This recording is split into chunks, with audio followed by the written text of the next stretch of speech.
Welcome to another Sunday Superversive live stream. I am your host, Benjamin Wheeler, and today Anthony and I are joined by Caroline Furlong and David Breitenbeck to discuss the decline of Disney in our modern era. I'm sure all of us remember a time when Pixar could do no wrong. Indeed, it seems a lifetime ago. But after their acquisition by Disney, after Disney's so decline into wokedom, we now pick over the bones and observe a leviathan we can only fear and tremble at. How's everyone doing today? I'm having a wonderful day. How about you, Caroline? I'm okay. How are you? And David, how are you doing? Sick, but otherwise okay. I'm sorry to hear that. Lots of people seem to have been getting sick lately. So, Case in point, right there. mhm. So we are going to be discussing Disney's legacy, their past, and what they have become. Uh, I do have your book, The Wisdom of Walt Disney. Oh, Uh, nice. So, which I have read up to Fantasia. Unfortunately, I haven't had time yet to read all of it, though.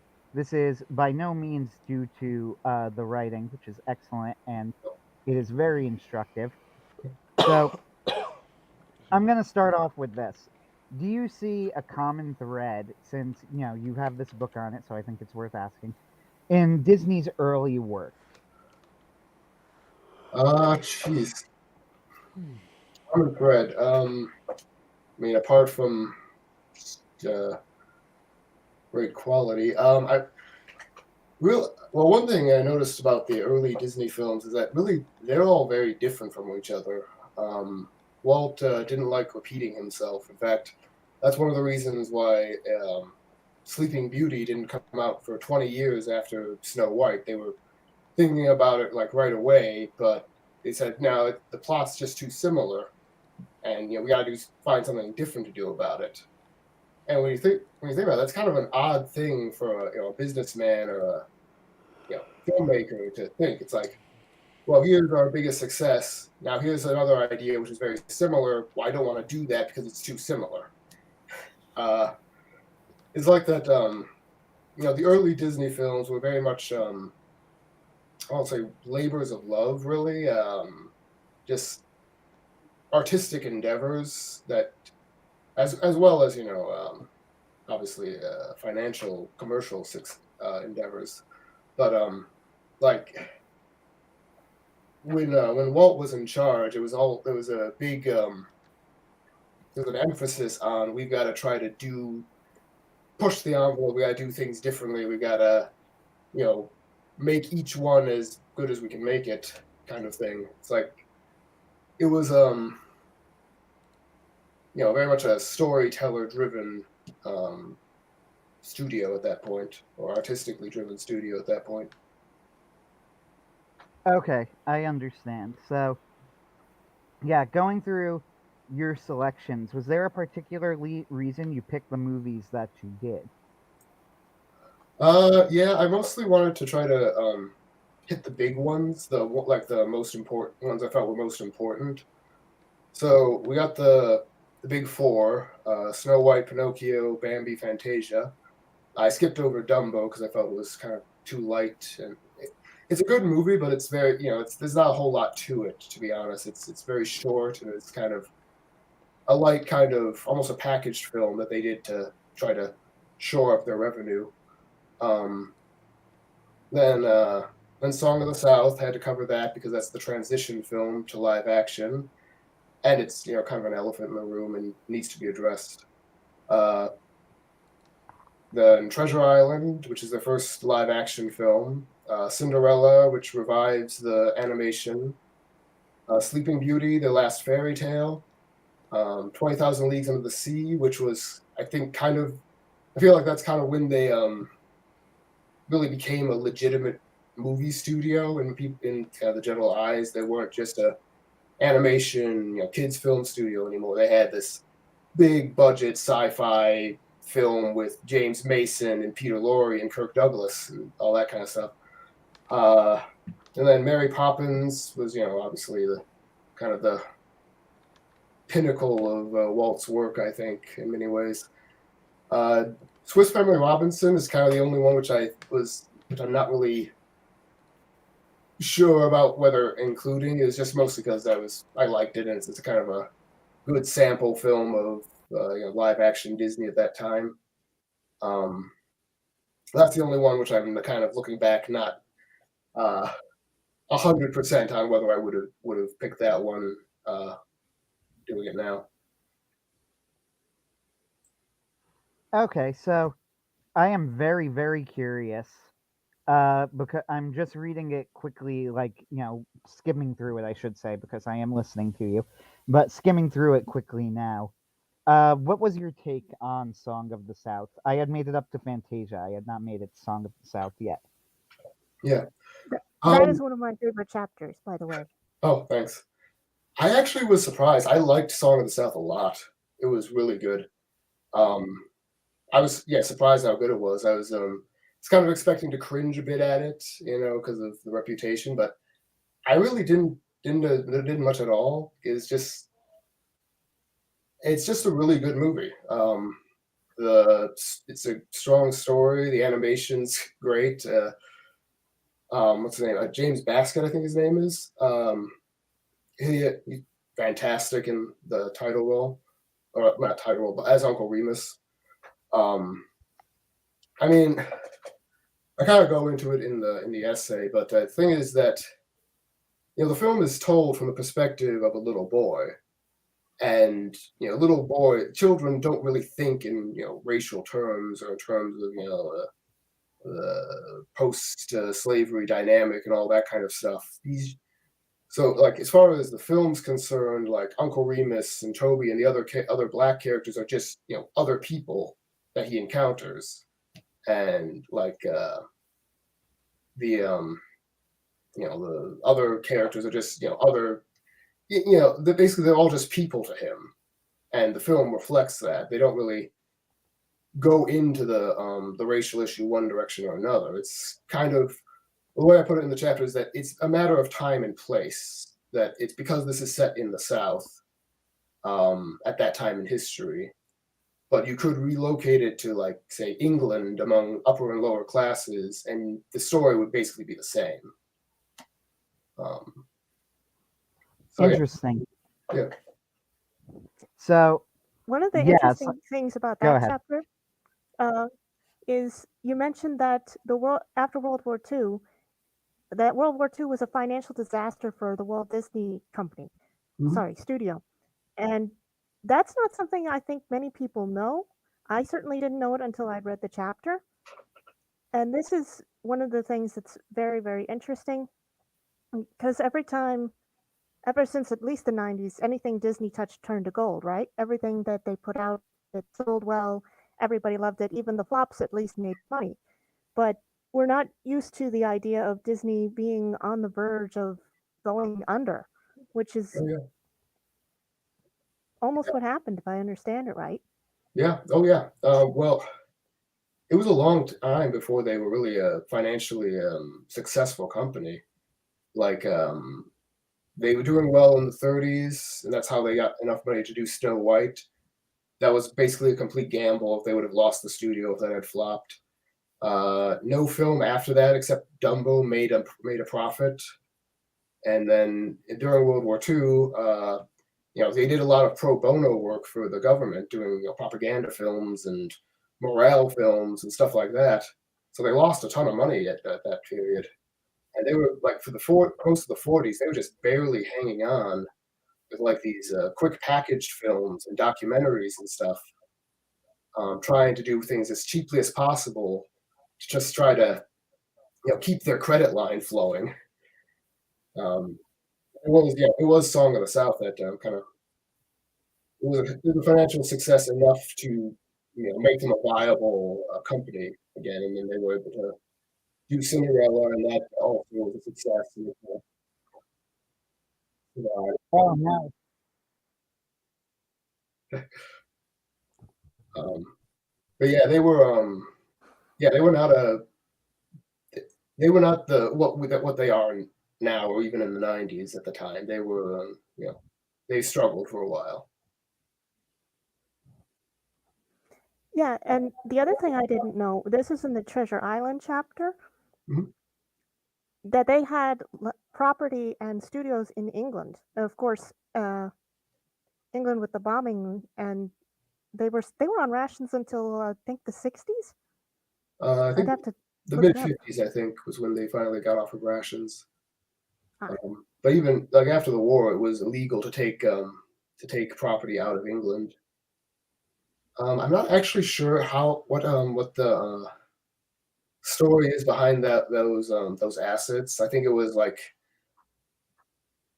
after Snow White or during the '30s that they had probably bought a lot of stuff there, speculatively or um, well, they had it. It was a big part of their international market.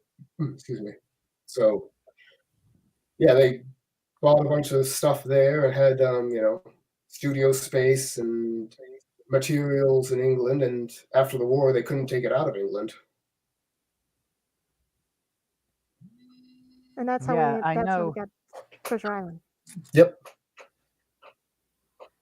I know that Disney Studios had a really, really bad rough. This one is more famous because it's more recent, but they had a really, really bad rough patch, like in the '70s. That tends to be connected with, I believe, and the '80s, I should say. That tends to be connected with the Black Cauldron Yep. uh, bombing, and then of course, the Disney Renaissance, which started with the Great Mouse Detective and moving into there. I will definitely want to get to the Renaissance eventually, but I don't want to discuss it quite yet. We'll stay with the early stuff for now. So, uh, I will tell you, like, my whole experience with Disney. Like, I went through when I was young. We own all of the Disney movies at my house, of course, including all of the classic ones. And I have no idea what got this into my head, but I decided that I would like sit down and watch all of them. Uh, this meant all of the cartoons, not the live action. I will tell you that to this day, and I cannot help it, I hate Mary Poppins. It's one of my least favorite movies ever. Oh, There is nothing wrong with it. It is objectively a great film, but everything about it irritates me. yeah, that happens.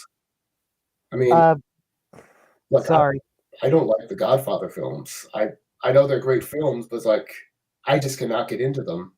I just sit there and kind of like I just don't care what happens. Yeah, it's a taste thing. They're very well. The Mary Poppins is a very well made movie. I thought I would bring that up to mention because I noticed you talk about it. It has like I believe a 100% on Rotten Tomatoes. Back when critics weren't totally useless, so at least somewhat notable to mention. So I'm curious of all of these films, what's your personal favorite cartoon and what's your personal favorite live action? Uh, Fantasia is a favorite. I consider that one of the best films ever made. Uh, Personal favorite live action of the ones I talk about, probably Mary Poppins, just because Yeah, that very common answer. yeah, I consider that also like one of the top films, certainly one of the top children's films of all time. So, yeah, as I'm looking at the list, I would tend to agree with you about Fantasia being the best. Now, I am curious on your analysis of Snow White, which is excellent, and there's nothing to disagree with in it. But have you read Lewis's comments on Snow White before? I have. C.S. Lewis. Can't remember like his specific words on them. Oh man. So I am familiar with this because I've read it before, and I'm going to tell you off the bat that I tend to agree with Lewis's assessment. Now, people will sometimes misconstrue what Lewis said to turn into Lewis really wasn't a fan of Snow White, which isn't what he said. However, what Lewis said was that Snow White was a very curious combination of genius and I forget the exact word he used, but something along the lines of like it was of trite, right? Like of being very trite. And he says, in terms of genius, he goes, there are moments that are original to Disney that are brilliant. There are moments that are direct adaptations of classic fairy tales that are perfectly done, and then there are innovations of Disney that he considers to be terrible. So his argument is that he goes, the scene where Snow White goes into the forest and sees the eyes around her and it turns into the woodland creatures. He said, marvelous scene, absolutely brilliant, and entirely original to Disney. And I agree with that. He says the evil witch, perfect. He goes, like, she's actually, he goes, she's better than we probably could have even dreamed of getting. Like that, you wouldn't even expect a witch to that evil to be in a movie like this. And that's what he gave us. He goes, perfect. What Lewis hated was the dwarves. He thought that the dwarves were way too slapsticky, that they did not fit with the theme of the original story and the myth, and that they were, I think he just had this general idea, dwarves to him were like mythological creatures, and Disney turns them. I mean, literally, I happen to know that when they were making Snow White, Disney's concept of the dwarves was, if you can make me laugh, you get a raise, or something along those lines. I don't recall if that was like the exact, but something along those lines. Like, you get some sort of bonus if you have a joke that makes me laugh. They were entirely joke machines to Disney and nothing more. They were meant to carry the humor. So, do you think that there's any merit in Lewis's criticism? I think there's probably merit to. Yeah, there's merit to it. It's like, but it's like I understand completely where he's coming from.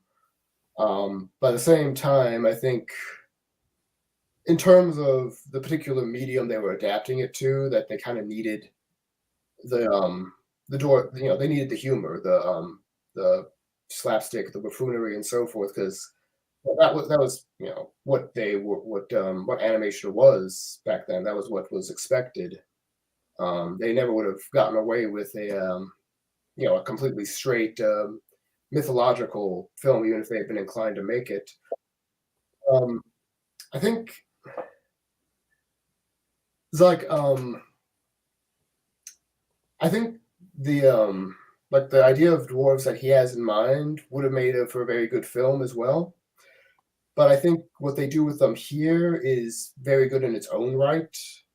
Because what I really love about how they handle the dwarves is they're goofy, they're funny, they have all this humor, but then that all leads to that scene where her funeral scene, where all that humor goes to making their complete tears, their breakdown, their sadness hit all that harder. Because that's true. Yeah, these are the fair point. Yeah. So the reaction they have to Snow White's death hits harder because you've seen them act as jokes up to this point. Yeah, they're kind of living joke. Well, they're joke machines for most of the film, and then they find she's in danger. They turn into these angry, vengeful protectors, and then then she's apparently dead, and then they're all crying their eyes out, and I think that's what. Grumpy's is the most effective. Oh yeah, by far, because he's grumpy. He's the one who's been angry and so forth the whole film, and now he's completely broken. So like I say, I think it's this kind of happens with a lot of Disney films. Like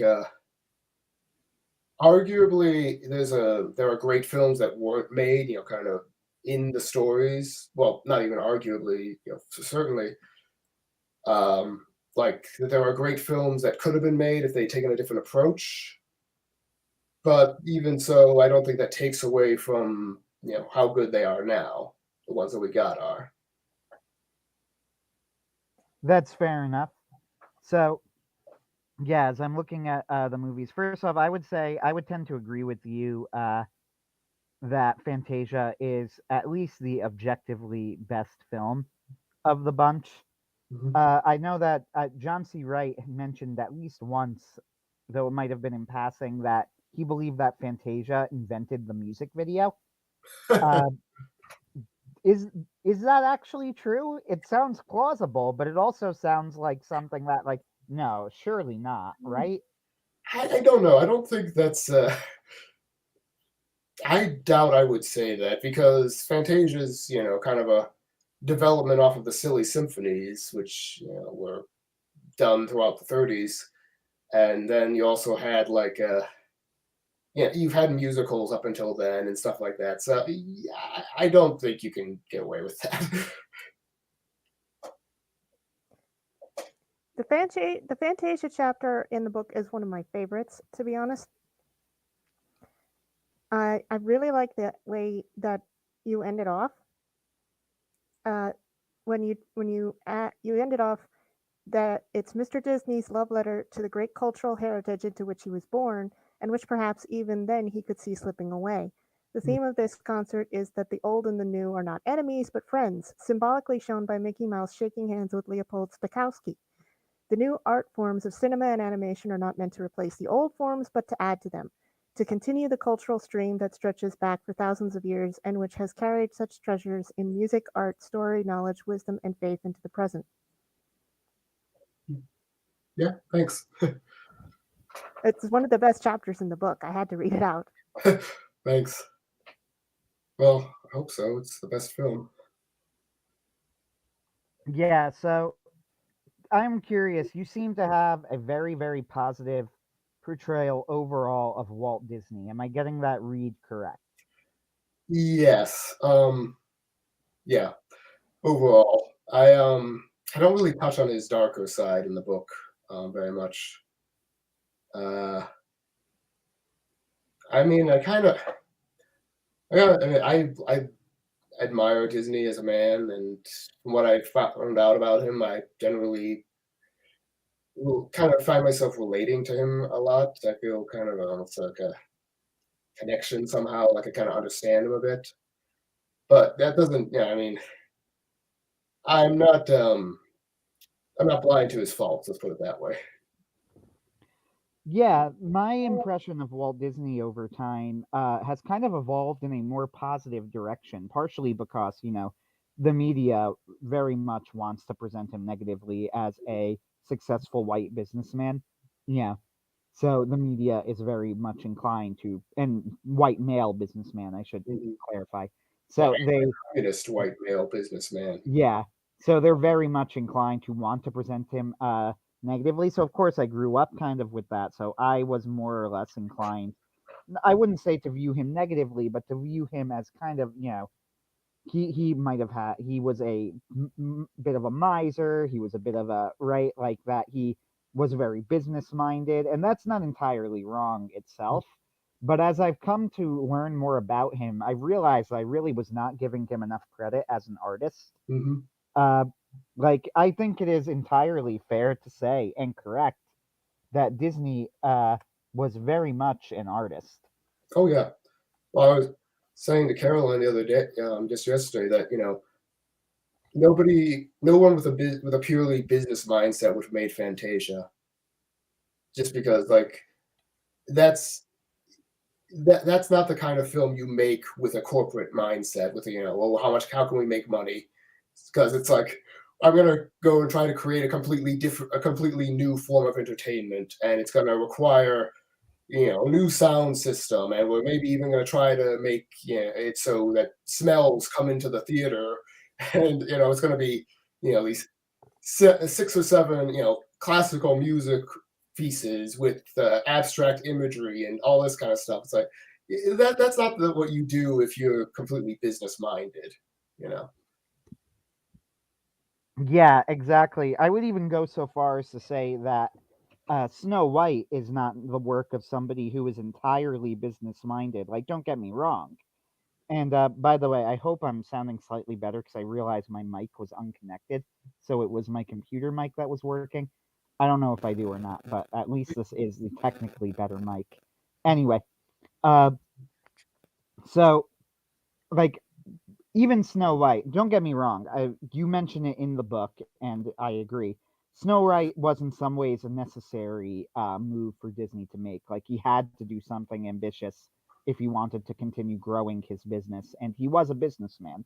Hmm. Like, he 100% was. He very much had that in mind at all times. Like, and that there's nothing wrong with that, by the way. That's not a criticism. You can be a businessman and still be a person who is dedicated to doing other good things, right? Oh, yeah.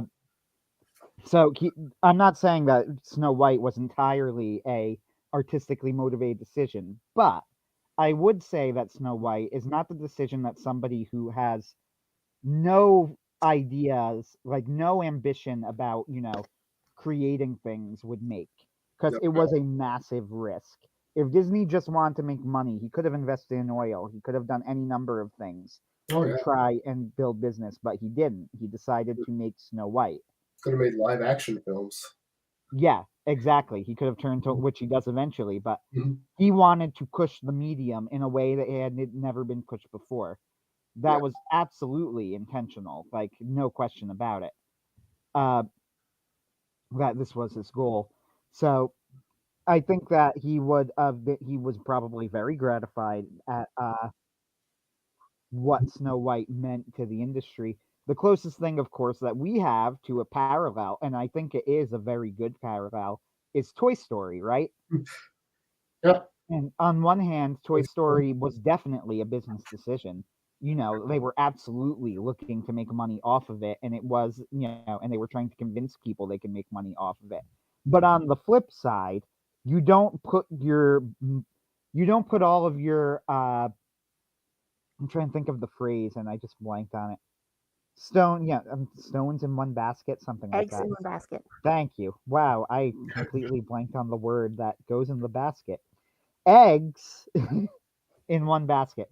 You don't put all of your eggs in one basket on a CGI animated movie if you're not intending to push the medium forward, right? Like, there's clearly an artistic component here, at least on some level. Oh, yeah. Yeah. I mean, like, So I've grown to respect Walt Disney as time has gone on. yeah. One thing I really kind of I didn't actually learn this until after I wrote the book, but I listened to the commentary track of Fantasia where they had kind of recordings of people reading his story notes, and it's really kind of amazing. Like his he would sit with the artists and people and kind of tell them what he was aiming for, and it's like he had just absolutely amazing judgment at times, not always, but at times of what worked, what didn't. Like when to hold back and when to go forward. Like he said, one that was talking about the Nutcracker suite and the falling leaves, and he says, "Now you're gonna have these two leaves that are kind of dancing, but don't make them like humanoid because that'd be going too far. Don't make them like people standing up and dancing. Just make them, just like falling leaves, like how they actually do fall, but make it so the wind is kind of making them waltz together." And it's like that kind of sensitivity really to what worked on screen and what would have the most impact really kind of always has impressed me the more I learn about him. Yeah, I would agree with that as well, as I've learned. And the Disney company itself tends to present they tend to try and present Disney very well. It's other media that, like particularly you get charges of anti-Semitism, which, as these often are total nonsense. Yeah, There's absolutely no basis for it whatsoever. yeah. That he was any more anti-Semitic than any other human being. And that is putting it lightly. I would even go so far as to say that he just wasn't anti-Semitic. No, I don't think he was at all. I mean, well, the evidence I point to is the Flesher brothers. I forget their first names. The animators. They did the Superman cartoons and all kinds of other stuff.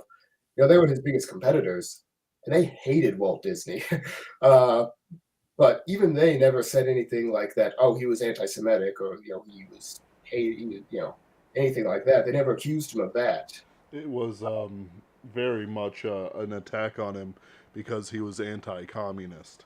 Yeah, And as many people know, there was a connection between Marx, who himself this is no strange or unusual statement, was Jewish. And many communists who also happened to be Jewish, and many Hollywood people who also happen to be Jewish. It's one of those things that comes down to McCarthy was right. Yeah, pretty much. Yeah. Pardon Well, me. In fact, yeah, that's actually a really good point to bring up. That like learning in retrospect that Disney was a bad person would absolutely not have shocked me. In fact, I was more surprised to learn the opposite. Uh, because that was a time period. I mean, now is as well, but we'll discuss that soon. But that was a time period where Hollywood was getting infiltrated by communists. So to learn that Disney was not only not one of them, but in fact was attacked for actively opposing them, that is a huge mark in his favor historically. Like, it actually makes me gain a lot of respect for Walt Disney to learn that. Yep. And I think that's where most of this comes from. It's just that the same anti-fascist stuff where communists present themselves as, oh well, we're just opposing the fascists, so anybody we oppose is a fascist. So Walt Disney opposes us, he must be a fascist. I would actually be a little bit more negative than that and say that I don't think that they really thought he was a fascist. I think that they were looking for a stick to tar him with. The narrative they would push to Right. make themselves look better.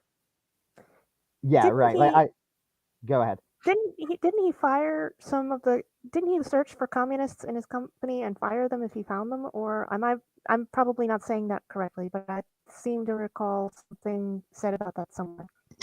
I'm not aware of anything of that specifically, but it wouldn't surprise me. He did have a dust up with Herb Sorrell, who was a communist-affiliated union boss who was trying to take over the cartoonist union. That kind of led to the big cartoonist strike and him testifying in front of HUAC. But kind of the narrative is, well, Disney didn't want his cartoonists unionizing. And he said, well, no, actually, I didn't have a problem with them unionizing. I just wanted them to pick their leaders, not have this, outsider communist come in and, muscle his way to the top. Wow. Yeah. So, having talked about some of the classic films, I mean, obviously we could go through each of them one by one, but you have a book on the subject, The Wisdom of Walt Disney. Yep. So we won't do that. Instead, I'm going to move ahead a little bit. We're going to stop just before the Renaissance into the decline era of Disney, the Black Cauldron, and all of that. Now, first off, have you seen the Black Cauldron? Many, many years ago. So I'm afraid I don't have a whole lot. I actually don't think I have. I know I have not. So I'll throw this out there. I actually enjoy the Black Cauldron. I think it's way more better than people give it credit for. I think they kind of played up Gurgi a bit too much. I think it's like this, right? Like, it's like a meal set forward, but they didn't cook it right. You know what I mean? You wanted it medium rare, but it's medium. You wanted, you didn't want that much pepper in it. You didn't like it, so it's like that, where it's all the pieces are there, but they didn't cook it right. Interesting. But I liked it personally. So, it has great elements of horror. The scene where the skeletons pop out of the cauldron is absolutely terrifying. They spared no detail, spared no expense. Yeah, that's apparently that's one of the reasons it flopped, was because people thought it was too scary, and like it started off with even like a PG-13 rating or something like that. So I don't know. I haven't seen it recently enough to really judge. I do like the books. I read the books. The books are great. But yeah, I'm afraid I don't have much to say on Black Cauldron. Except that John Hurt is the villain, which is cool. That is cool. So I only really bring it up for the historical context of the Black Cauldron, famously, and obviously one movie can't do this. It was lots of underperformance, and then they put all of their eggs in this one basket. There we go. I used the phrase correctly this time. And the Black Cauldron famously bombed. So Disney is moved to like a back lot somewhere. The animation studio, I should say, they seriously consider shutting it down, and they need a hit. So they come out with, arguably, depending on who you ask, the first film of the Disney Renaissance, arguably a precursor to the Renaissance, The Great Mouse Detective. I happen to think that The Great Mouse Detective is a very good movie. I, of course, am a huge Sherlock Holmes fan. I love a lot of different adaptations. I've read all of the original short stories and novels. You know, read various pastiches and things like that. So, The Great Mouse Detective is a very good Sherlock Holmes pastiche. Um, some of the music is amazing. Like the two Radigan songs in it that are sung by Vincent Price are sensational. Because Vincent Price is absolutely perfect and hams up the role beautifully. Uh, they do this little cabaret number at one point that is more cringy than good. Um, it is not a very good song. However, this is more than made up for by Vincent Price delightedly crooning "Goodbye So Soon" as a gigantic Rube Goldberg machine sets into motion to kill Sherlock Holmes, who, I'm sorry, Basil of Baker Street. But Yeah, I agree. It's a great film. It's I mean, Vincent Price does a Disney villain. It's like it's only the film's only going to be so bad after that. exactly. And Basil, I think they get the Sherlock Holmes feel right. I do think it works as a Sherlock Holmes adaptation. Oh Like yeah, all Sherlock Holmes adaptations must do by law and custom. Basil dies temporarily, only to reveal that he's not really dead. hmm Uh, so it gets the ideas right. That's actually a film, interestingly, that would have done perfectly fine with a sequel, but they just decided not to. yeah, They decided to go back. because you can always do more Sherlock Holmes adventures. Hmm. Yeah, I agree. That's a great film. Is yeah, that's a great take on the Sherlock Holmes myth, formula. Um, Delightful, mouse world and the giant evil cat and uh, Yep. It all works very well. Like I said, the only yeah, thing that I would say doesn't really work is that cabaret number in the middle. I think is kind of awkward, yeah, more than funny. Uh, uh, but this is a small critique. yeah. I don't know. It's been a while since I've seen the film. I don't know. I don't mind the cabaret number. It's kind of amusingly like out of place in a Disney mouse film. Um, That's true. I would give it that. uh, So this is arguably the first film of the Renaissance. It's certainly, however you mark them, this is the film that made the Disney Renaissance possible, if nothing else, because it turned a profit and convinced Disney that animated films could in fact be profitable.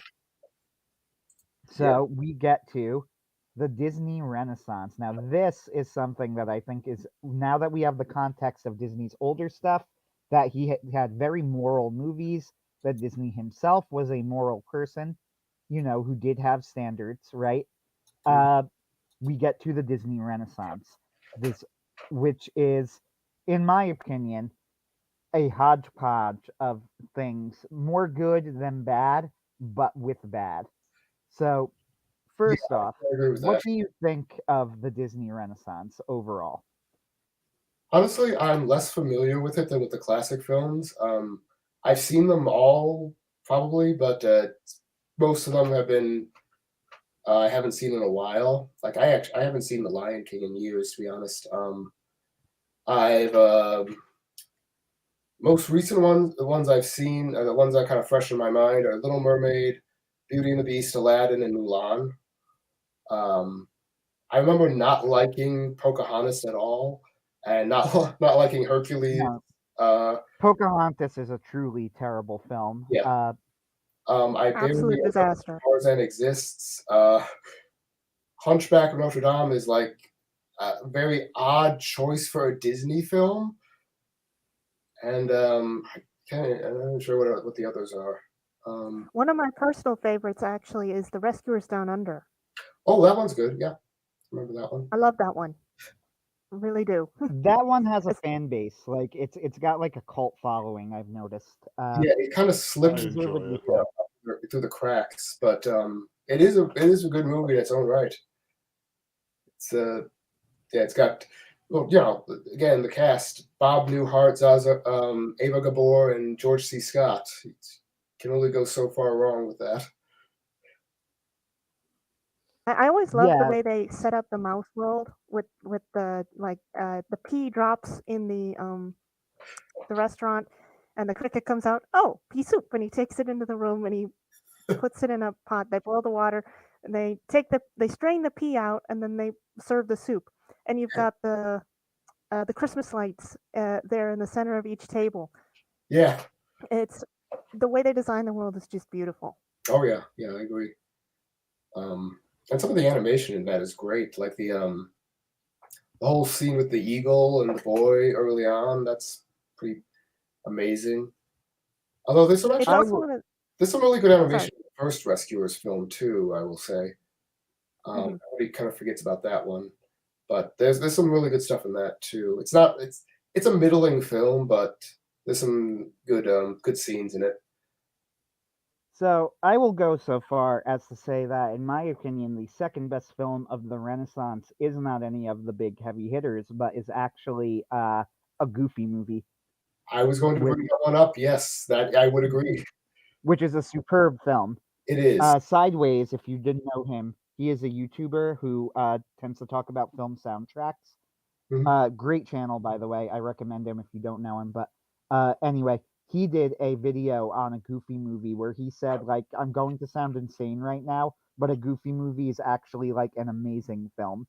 Like musically speaking, he goes, I know that you probably don't believe me, but like I mean that musically it is actually genius. And he like analyzes the movie from start to finish, going over how it works musically. Mhm. Uh, and I agree with him. He's absolutely correct. It is a fantastic film. Oh It's yeah, not the best film of the Disney Renaissance because Beauty and the Beast exists, and that's the best film of the Disney Renaissance. But uh, it is. It's yeah, going over the Disney Renaissance is interesting because you could, I think, see two moral systems fighting with each other in the Disney Renaissance. You have classic Disney that's still there and still comes through in some wonderful films and good sequences in other films, and then you have what Critical Drinker nowadays. Do you know the Critical Drinker, by the Oh way? yeah, Critical Drinker. What was that? Oh yeah, I know Critical Drinker. Yeah, he calls it the message, Yeah, and yeah. he is referring to, nowadays it's almost like post feminism, like arch feminism, but Showing modern day kind of thing. feminism, Yeah. and that is starting to come through in some of the '90s films. Aladdin, for example, very good movie. Like, to be clear, I am not going to sit and call Aladdin a bad film. It's absolutely not. It works more or less. However, Jasmine is not a very well constructed character. She says some very weird things that sound way too modern. Like when she tells them, I am not a prize to be won. That's actually a really odd line, especially for the setting. For one thing, wouldn't Jasmine want to be a prize to be won? Like, isn't that a compliment? Yeah. uh, Unironically, it wars should might be. be fought over her just because she's the only inheritable kid of her father. And the Yeah. idea that she's Yes. not married off to one of the many powerful princes of the area, perhaps, the prince of Antioch or something like that, is absolutely ridiculous. I mean, Yes. the thing is, though, of course, you gotta remember, like the princess, any woman, wanting not chafing against being, arranged marriage and all that stuff is, pretty common modern trope and has been for a long time. So, So it is, but there's a way that Jasmine goes about it that I think comes across as grating, though that might just be to me. I mean, if other people don't find that as grating, then I guess I'm wrong. But well, it always struck me as very modern feeling. I think it might be a taste thing. I don't find her very grating myself. I maybe just kind of accept it as a trope, as like, okay, this is fantasy. There's a genie, and the girl doesn't want to be in an arranged marriage. We're all in fantasy land here. But there's various things about it though. Like Jasmine comes across, I think, as somebody with 21st century morals is my problem. Like she does not come across as somebody who has the morals of someone from that time period. Oh yeah, I definitely agree with that. You could contrast her. I'm not saying it ruins the movie. It doesn't by any means. I think Aladdin is a very good film. And I also think, by the way, that Jasmine and Aladdin are written with very good chemistry. John C. Wright did an analysis of a scene from Aladdin where they meet and they, get together, and their chemistry is very well written.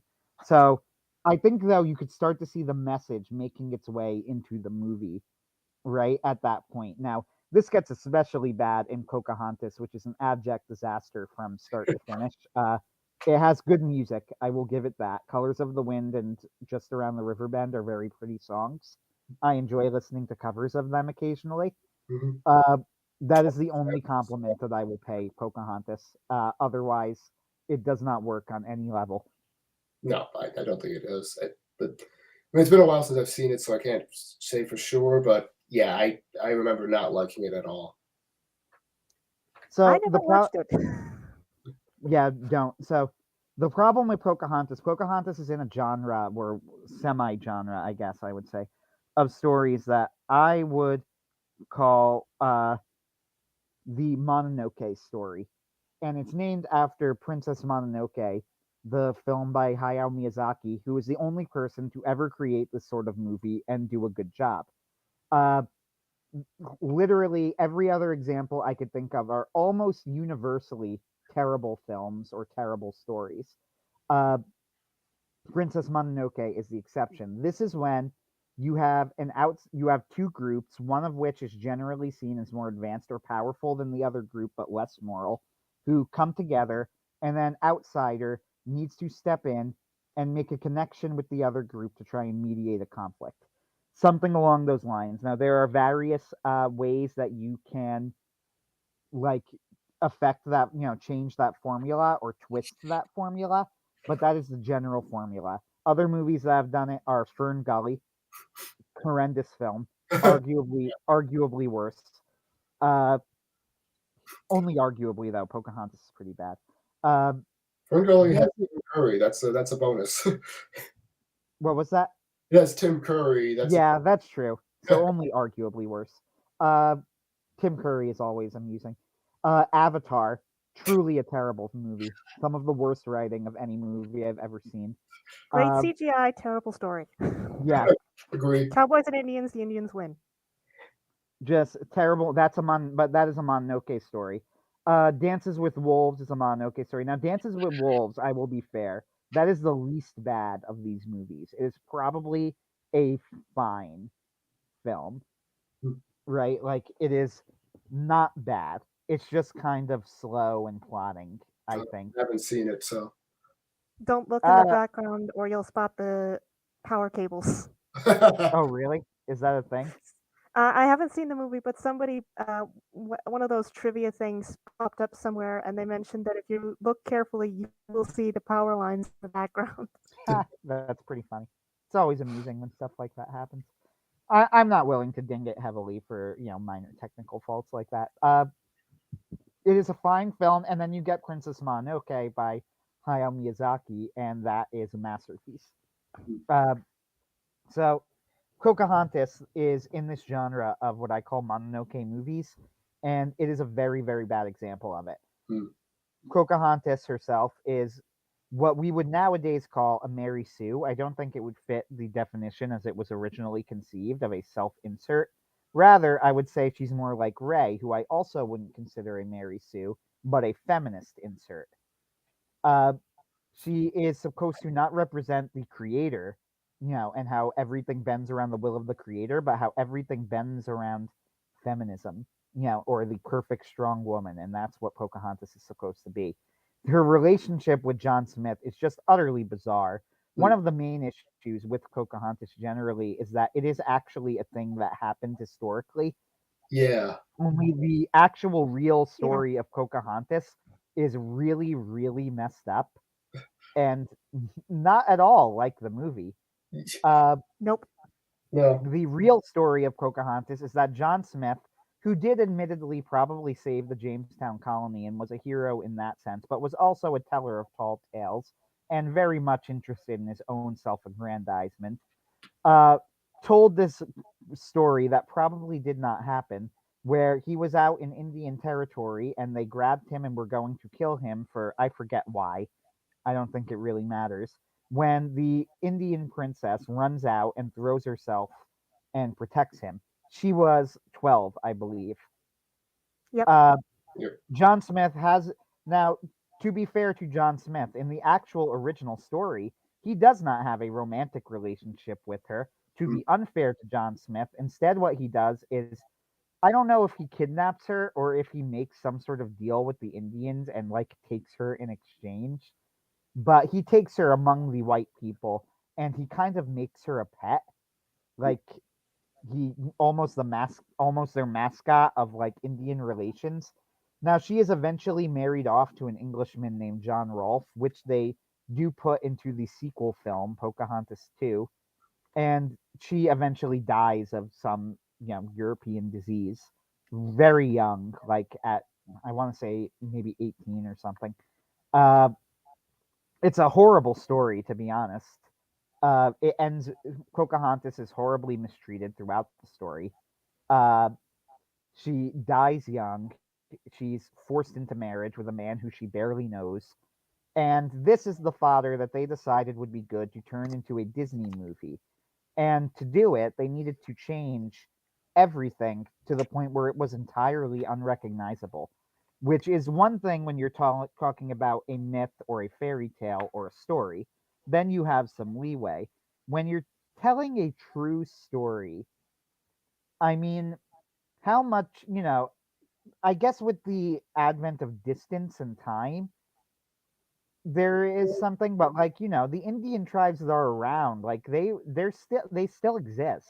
It definitely makes it a lot more uncomfortable than just uh, than it being a story or a book or anything like that. Um, I mean, there's an argument to be made that at this distance, it's kind of gone beyond the horizon of history into legend. But it's like, even so, to make a historical event like that, especially one that, as you say, is not a very happy one, into a Disney film, is just weird and and kind of unpleasant. It leaves, once you learn the true story, I guess I would say it leaves a bad taste in your mouth to know what the Disney movie did. I'm not going to go so far as to want to cancel anybody involved or anything silly like that, but I would just be like, why did you decide to make this story? Yeah, One of those classics. What were you thinking moments? yeah. Yeah. Like, even, Fern Gully was, even if you wanted to make a Mononoke story, I mean, Fern Gully is horrendous, but it's not offensive in any way. Yeah. Like, you didn't need to use Pocahontas. Yeah, I mean, it's like there's plenty of if you want to do the Native American the Indian princess, lots of American Indian fairy tales going around. You could use one of those. Right, exactly. So, You'd be surprised. Uh, if it's any consolation to anyone here, the English treated her way better than the average Indian treated their women. So, while and she that was is true, probably literally bought, but for a good price. yes. While that is true, it is also true that she died very young of some sort of Yeah. English disease. Although that's So probably did about 80% of America at that yeah, that's time. something you can't. True. Probably something that could have been helped, I suppose, with the way things were at the moment. Yeah, they True. didn't have natural immunity to certain European diseases like smallpox. It had a plague effect. It wasn't intentional. Not until the British sometimes weaponized smallpox against No, they the didn't. tribes, That's like, but no, they I didn't. have heard that that is a myth. It is Yeah. entirely a myth. With that said, my mistake. But it is true that they had no natural immunity to smallpox. Yeah. It Yeah, didn't I'm not matter which accusing them of European state. intentionally. There was so Right. like just to put the kibosh on this because we're lost in the weeds. They didn't have germ theory. They had no idea what it was. They more or less agreed that it was demons, in many regard. But the she was very important in having English, Jamestown and whatnot, relations with the Native Americans. The same with Pilgrims and Squanto, and probably helped prevent several wars and the extermination of one side or another sooner than it actually happened. Um, she also converted to Christianity, and at least Yep, said she she did. did. So it's like one of those things where it's like, I dig it. The real story's messed up. They probably made a weird choice. And ultimately, Lion King is actually the much more important piece. Uh, It is, yes. so I'm going to But push that us was not what they forward. intended. I'm going to push us forward past this because we could just talk about this part forever. So yeah, that's a fair segue though, because the discussing Lion King is important. So, uh, first thing that I'm going to mention with the Lion King, do you have a general opinion on the Lion King, David? Honestly, it's been a long time since I've seen it. That's the one that's kind of I've been meaning. Like I know I need to revisit that and form an opinion on it. I kind of Fair enough. back on it simply from a writing perspective. I don't.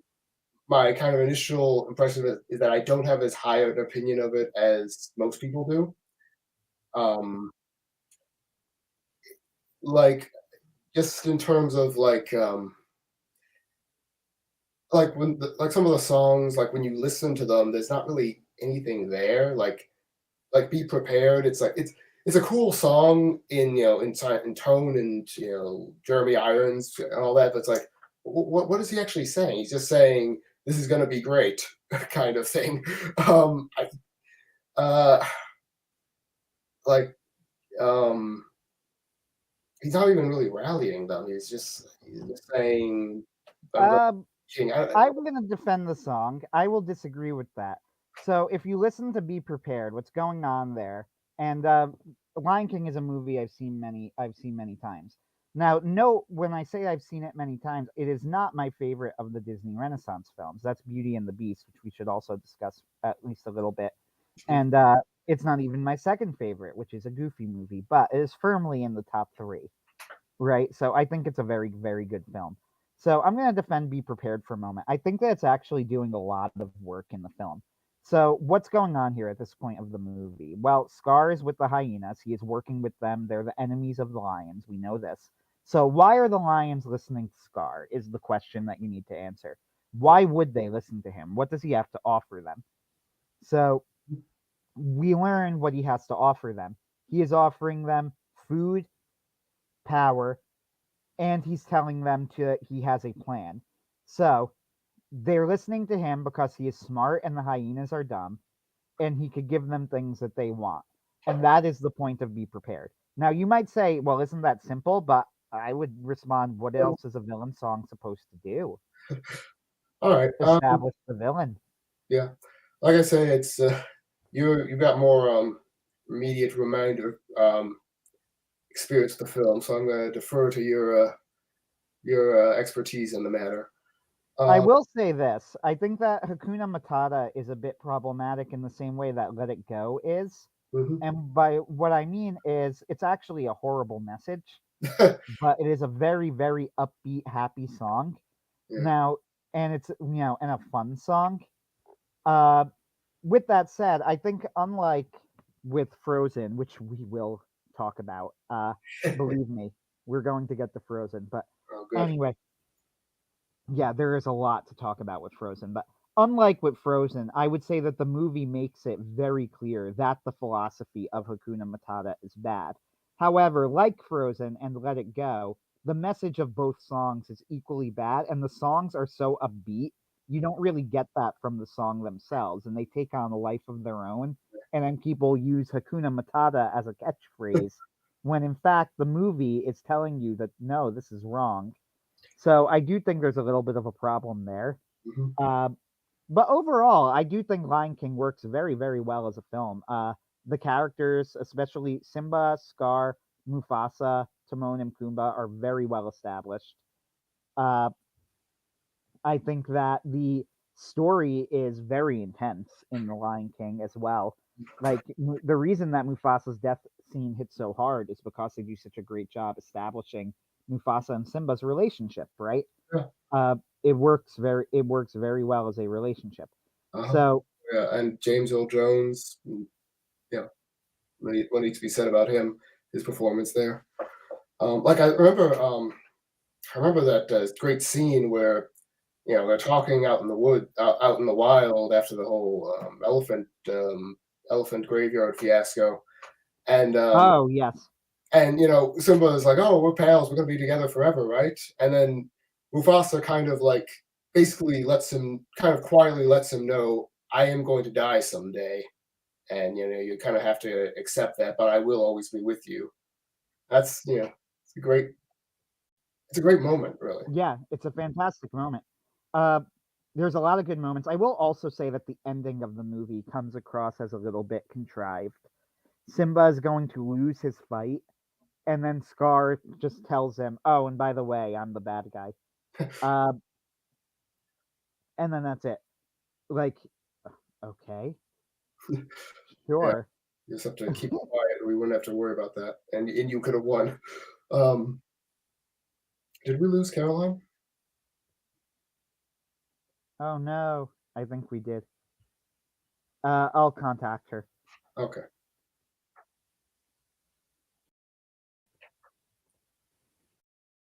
Hold on, typing in. We lost you. There she is. Okay, you're back. Yeah. Sorry. Don't know what happened there. No problem. Just want to make sure that you're not running away from us. Uh, but okay, so Lion King, I do think that the ending is a little bit contrived because it's turned into like Simba's going to lose the fight, it's all over, and then Scar goes, "Oh, by the way, I did it. I'm the bad guy," and then Simba immediately turns the fight around. It's a little bit like, so you're telling me all Scar had to do was not say that, and he would have won? Okay, uh, that's a little awkward. What's I your mean, Lion King, Caroline? That's a tough one because I was very, very enamored of it at one point. But the first time I saw it, I actually asked for it to be stopped when he jumps into the brambles. I got scared. I didn't. I didn't want to rest it. Eventually, I did go and it. So I watched it for a while, but I've cooled off on it since. And it might be a bit of a contrived ending when he tells Simba that he's the one who killed his father, but at the same time, I could argue from a psychological perspective that it makes sense because what Simba has holding him back up to this point is he's crippled by the idea that he is responsible for his father's death. Then, of course, the unspoken issue there is, well, if I'm responsible, then I deserve to die. So part of the reason Scar overwhelms him very easily is Simba is feeling guilty and the guilt is holding him back. We've seen him grow up. We've seen that he's actually a big, impressive lion, but we don't have. He's younger than Scar. So by rights, he should be stronger. But at this point, he's very much trapped in the mindset he had as a cub, which is it's my fault. I deserve to die for this. When Timon and Pumbaa find him, he's passed out in the desert, and he was headed back that way after they revived him. If they hadn't taken him in, he would have wandered off and quite probably died. So this is something that he's dealing with. Once he finds out that it's it wasn't his fault, he is not responsible. The person he trusted very, very much, and because we see that earlier too, they set it up. He trusts Scar. He trusts and loves him as his uncle. Scar has no such feeling for him at all. And it makes sense that Scar would gloat like this. In fact, he does it to Mufasa. He says, "Long live the king," and then he throws him off the ledge. So from a psychological perspective, it does really work. It might seem contrived, but it's I'm going to throw something else out there, though. Could say. Go ahead, David. You could say it's an established part of his character that he kind of gloats at them before he kills. Kind of show. No, that's true. He does do this with Mufasa too. Yeah, his thing is that he's got the brain. He's got the brains of the group. So of the as far as brains go, I got the lion's share. He kind of he wants to show them at the last that he was the clever one. He outsmarted them all, and won. I'm going to throw out another problem with that ending, then, though, based on your analysis of it. I thought that the whole point of his character development, including his meeting with Rafiki and everything, up to that point, was him accepting that even though he might have been responsible for his father's death, that did not give him carte blanche to run away from his responsibilities. That did not mean he could just leave the other lions behind. Doesn't it kind of undermine that to reveal then that actually the only way for him to win is to learn that that didn't happen, meaning he never fully overcame that barrier. He only had to learn that he wasn't responsible. Yeah, that is actually the big point of that scene, because you can intellectually acknowledge something consciously, but subconsciously it will still hold you back. When you're trying to teach yourself to get over a certain type of fear, for instance, like if you're trying to do a high dive, you can psych yourself up. You can say, "Oh yeah, I'm totally going to do it this time. Totally going to do it this time." Then you get on the board and you freeze. Your subconscious is still terrified. You can tell yourself, yell at yourself, call yourself a coward as much as you want. Berating yourself isn't going to make you take that leap. So consciously, Rafiki convinces him to return. And it's a very brave thing of Simba to do, but he is still dealing with this. This is where Scar's brilliance and cruelty comes in, is he understands that this is a weakness of Simba, and it's a weakness that he implanted. So he knows this one thing that no one else does. Simba's mother, Nala, none of them know that Simba blames himself. They weren't there. It's a he said. And what Scar said to Simba as an impressionable cub stuck. When you're that young and it's that traumatic, it sticks with you. And that's what happens with Simba in that scene. Is Scar gave himself a failsafe, and he undermines his failsafe. He shows he's not actually that brilliant when he hits Simba's weak points and has Simba on the ropes. Then he comes back with his penchant for gloating. I'm going to prove that I'm smarter, and it's his undoing. So it's actually a very well crafted. From a psychological point of view, a very well crafted scene. And that is one of the best things about The Lion King, and probably one of the reasons why it's so well regarded, and why, even though the CGI remake made $1 billion, I don't think anyone is going to be rewatching that near as much as the hand-drawn animated one. Yeah. Is they get the psychological aspects of the story correct. Scar deliberately set up this failsafe for if Simba returned. He didn't think he would. He's a cub. He tells the hyenas to kill him. The hyenas decide they're not going to work that hard to do it. Well, he's out there. He's as good as dead anyway. So they go back and they tell Scar that Simba's dead. So, well, I have a failsafe. It's not needed anymore. No worries. Well, then Simba comes back. Now it's time to activate the failsafe, and he does, and that's what weakens Simba, because he's got the subconscious guilt still holding him back, even though he has consciously decided he's going to face it. The subconscious power of the trauma and belief that he is the one responsible for killing his father holds him back. Then when Scar seals his own doom, all bets are off. Simba launches himself up, knocks him down, and that's when you see the real strength. And when Simba finds his strength, is that because it's kind of like once you jump off the high dive, you look back up and you're like, well, why was that scary in the first place? I think I'm gonna say it's like from what your description, it sounds very psychologically correct, but I think it's kind of also just looking back. I kind of feel like Simba is a little too. It kind of ties into Simba being almost like a too passive a protagonist because when we think about it, as I remember it at least, he like after he makes his big mistake with the graveyard, he never really makes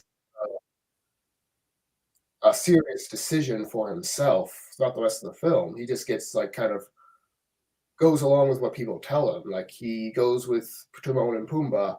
He accepts Scar's image of the death, which granted he's a kid. Then Nala has to come and push him back. And then Rafiki has to come and push him towards and his Rafiki and his father have to come and push him back to the Pride Lands, and Scar is able to undermine him like that. I mean, just from memory, it kind of is like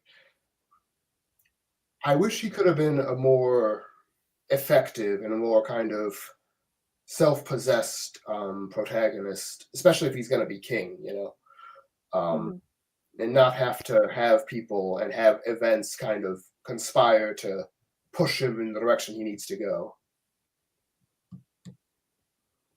I'd say that's fair. Okay. I haven't actually thought about or watched the movie in a while, but I'd say that's fair. Yeah, I would agree with that.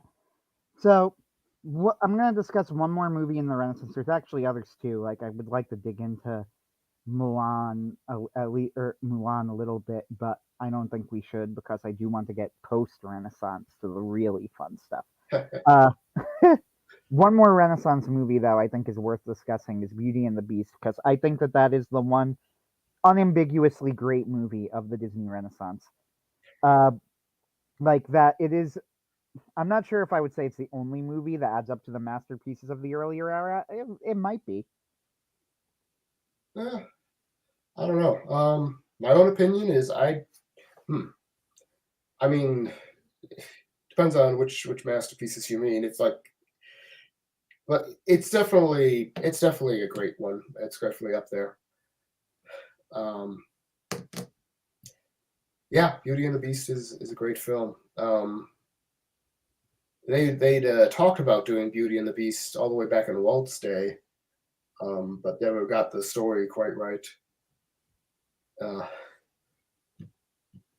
Yeah, like yeah, I know that was something they had been discussing doing for a long time. Beauty and the Beast has a lot of things going for it. First off, it's musically actually quite complex, especially Belle is an insanely ambitious opening number. It does so many different things at one time. Let's see, various other things going on here, like in Beauty and the Beast, like you get what's it called? Like the parallel characterization of Gaston and the Beast, where yeah, exactly. one gets That's more wonderfully done. Bestial, and one gets more human. You got kind of that's just the way that Belle and the Beast are. They it's like if this were made today, well, probably is how made. I haven't seen the remake, but she'd be one leading the story the whole way. That's exactly what they did in the remake. Yeah. He would have everything to learn from her. She would have everything to give to him, to teach him. But it's not like that here. It's they each push Yeah, against. it's very funny you say that because they did make the movie today, and that is exactly what they did. The remake is an extremely strange experience to watch. It's like a bizarro world thing. You go into a room and everything has been pushed to the left slightly, and it feels very off, but you can't put your finger on exactly what it is.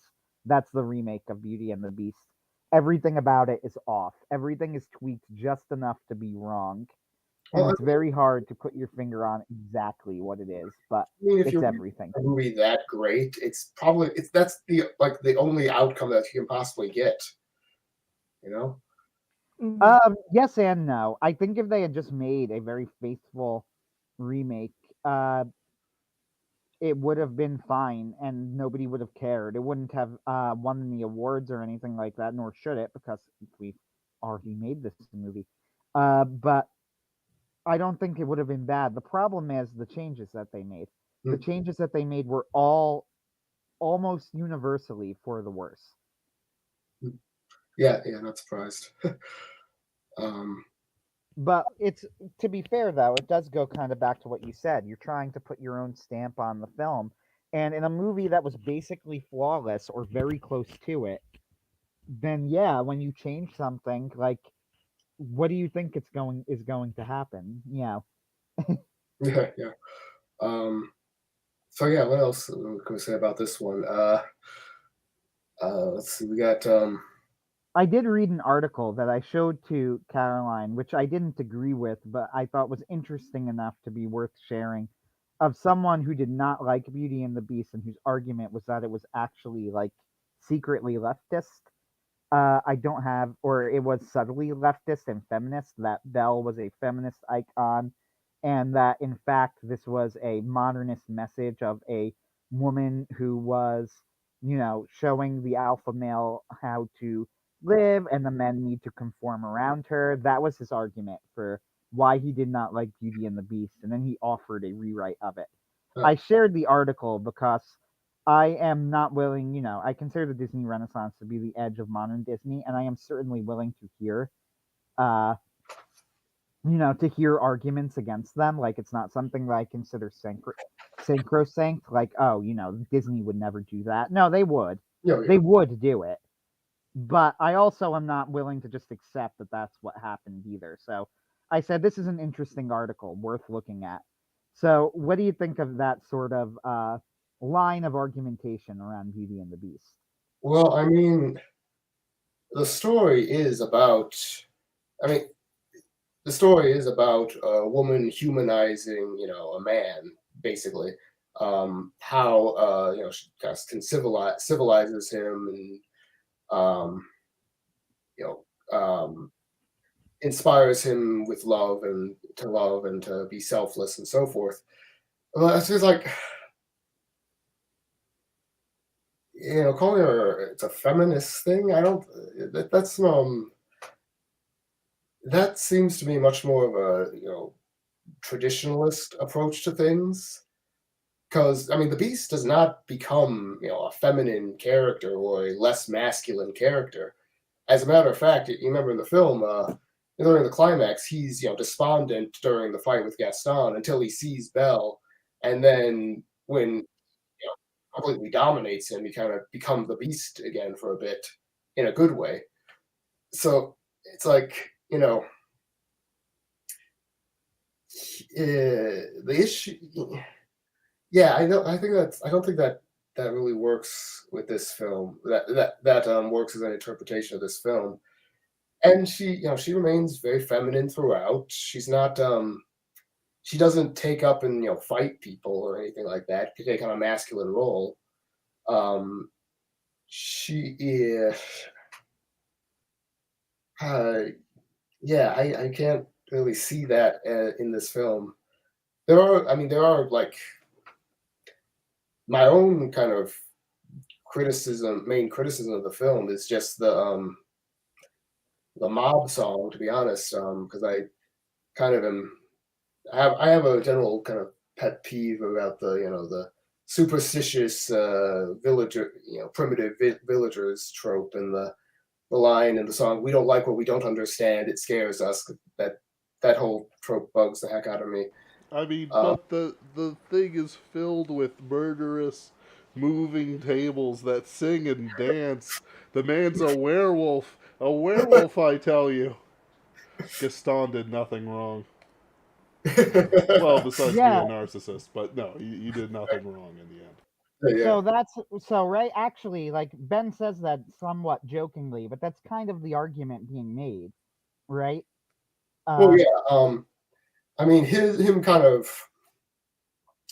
I don't know, him rallying the villagers and kind of, going against the Beast and so forth is fine. It's just that I don't know, that one line just bugs the heck out. Yeah, here's the thing. I actually think this is a problem more in the remake. In the original film, I think that the villagers are actually prepared with, I know this sounds odd because it's lightly sketched, but with more nuance than you might appreciate, you know. Well, yeah, especially in the beginning, in like the early stages, and yeah, the villagers aren't bad. Like when a good example of this is when Belle says something to the baker, he dismisses her, but he doesn't dismiss her rudely. He dismisses her because he's busy. So he goes, that's nice. Marie, the baguettes. She goes to the library, and the librarian is happy to see her. Yeah. Right? Like, she goes, She shows affection for the town, too. She's like, she's not, she's kind of, she wants more, but she's not like angry or dismissive toward them or anything. The other thing is that the town has affection for her. Belle is a little odd, but she's their Belle, right? Yeah. Like, this is something the remake of the film takes away absolutely all of this. It's actually comically stupid. Like, instead of there is a library in the town and Belle happens to be the person who goes there the most, it instead turns into there is a library there is no library in the town, and like Belle has to scrounge up books, and they all look down on her with contempt for daring to read. Like, it's very stupid. Yeah. Sounds. Yeah. I've heard about that. It's a very weird remake of the film. Yeah. The feminist fantasy of what history is like. I also know in the article that I was reading, they also noted that there's a little bit of a feminist undercurrent of Gaston wants Belle to have lots of babies, as if women are like only baby makers. But I do think that there is a certain sense here where you could say that, like, I think the problem is that Gaston is assuming Belle's answer in advance, right? Yeah. It's I think in context, it's very much just that he's so sure. Of course, she's gonna say yes, and of course, I'm the best one for her because I'm, because I'm great. I'm me. I mean, in context, like taken in isolation, that can be, you could say that, oh yeah, that's a feminist trope, but like I say, in context, it's like, hey, yeah, it's just part of the whole scene and his whole kind of plan for his own life that where she's an ornament. Right. So to work this back around to then a defense of the movie, I think, and Gaston as the villain too, right? Like, is Gaston really the good guy? News at 11. No, the answer to this is no, actually, right? Yeah. And it's worth discussing in at least a little bit of with some level of seriousness, because I have heard people make that argument unironically before. And this is, I think, why the answer to this question is no. First, we have Gaston's motivation is entirely selfish. His song to LeFou, which, by the way, is I just want to point out for a moment that the song that he sings with LeFou has legitimately some of the best lyrics ever written. It's ingenious. When he goes, LeFou, I'm afraid I've been thinking, a dangerous pastime, I know. With that crazy old coot Isabel's father. So, the whole thing is him coming up with a plan to get her father declared insane. Yeah, basically blackmail her into marrying him. Basically hold her father as a hostage, well, I could do something about it if you would marry me, kind of thing. Right, exactly.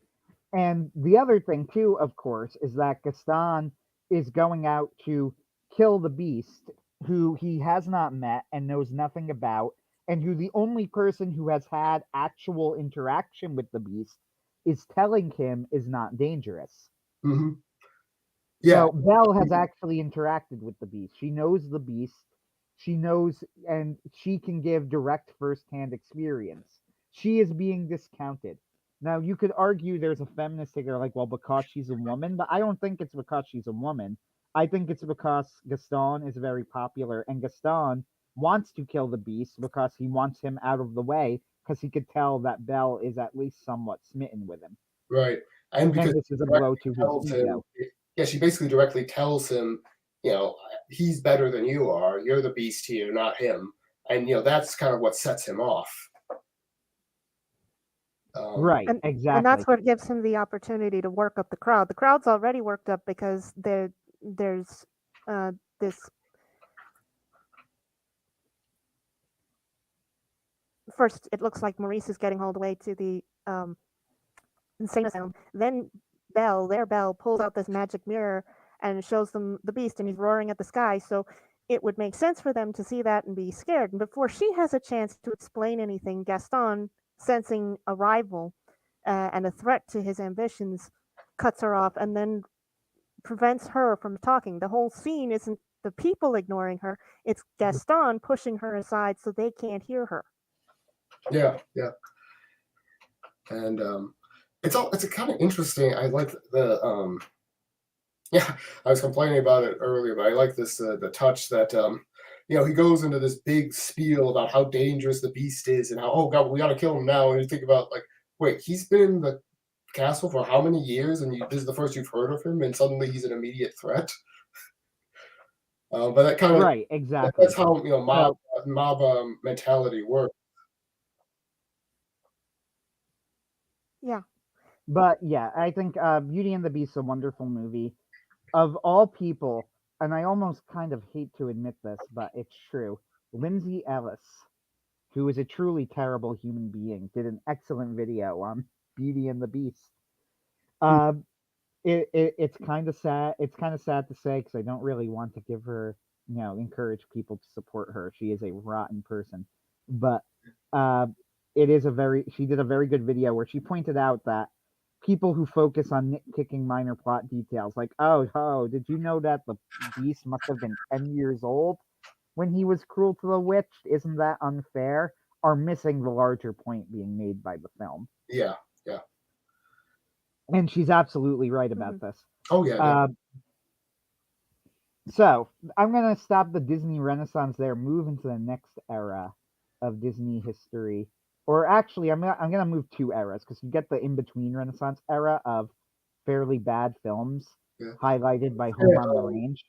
I will say I do like Treasure Planet. Treasure Planet is good. Yeah. Atlantis the Lost Empire for me. Oh, absolutely. Treasure Planet, Atlantis the Lost Empire, Princess and the Frog.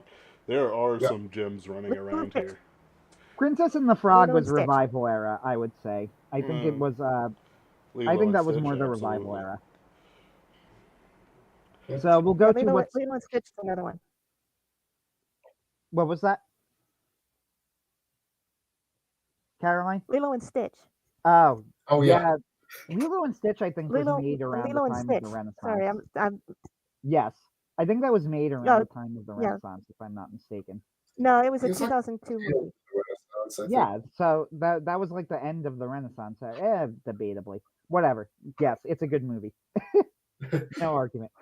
But moving on to the revival, what is now called the Disney Revival era. And you know what? I think that's a fair thing to call it because monetarily, at least, it got Disney back on track. I think, however, this is made up mostly of very poor films. So we're going to discuss the big one first because I want to discuss my nemesis, Frozen. Well, I'm glad I'm not the only one who doesn't like it. No, I watched it once. Years later, it was on TV. And, it was one of those days, everybody had seen it. I'm like, I'm going to watch Frozen. After I watched it, I very promptly wrote an article about how much I hated it. Truly a horrendous movie. I will say I didn't hate it, but I just thought it was, very mediocre and, it's like the big story change that they did halfway through production is glaringly obvious and affects everything. So my problem with Frozen is that it is a mean-spirited anti-Disney movie. It is everything that Disney movies in the past did not stand for. Like the opposite of that is what Frozen is. And it's a whole attitude problem in the movie. So one of the issues is when she goes like, "You can't marry a man you just met." This is played as a joke, and it's kind of a joke, although it's also a serious plot point. But of course, the point of the joke is that they're making fun of their own films.